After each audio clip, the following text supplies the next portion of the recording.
Every Easter, families in the valley leave eggs at the edge of the woods. Not for fun, not for tradition, but because they're afraid he'll come back. It started in the late 1800s. A woman gave birth during a brutal winter, and something about the baby wasn't right. He was silent. He never blinked. Some claimed he was born with teeth. Days after the birth, the father disappeared. The mother, driven mad by fear or guilt-or, both wrapped the infant in rags and left him deep in the forest, tucked into the hollow of an old rotting tree stump. Years passed. Children told stories of seeing a boy crawling with rabbits covered in dirt, eyes wide and wild. He never spoke, never got close, but he watched.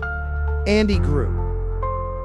When spring came, farmers began finding chickens slaughtered, their heads torn off.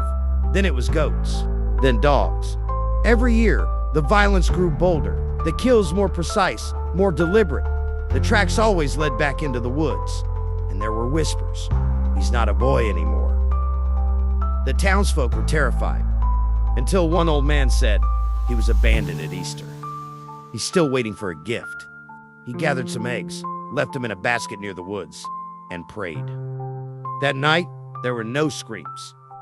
No blood, just the empty basket, cracked eggshells scattered on the ground. The town took it as a sign, and so the tradition began. Every Easter, they leave eggs at the forest's edge. If you forget, he reminds you. A farmer's teenage son laughed at the old stories, said the forest legend was for children. He followed the trail where the eggs were left and took one, said he'd eat it for breakfast. That night, the wind picked up. The animals were restless. The dogs wouldn't stop growling at the barn. By morning, the chickens were all dead, feathers everywhere, some stuck to the inside of the walls. The boy was found in the hayloft, silent, wide-eyed, covered in scratches. He couldn't explain what happened, just kept repeating, "It wasn't a man." Some say he's just a myth to scare children, but the older folks know better. They say if the eggs are cracked by morning, he's satisfied. If they're still whole, run.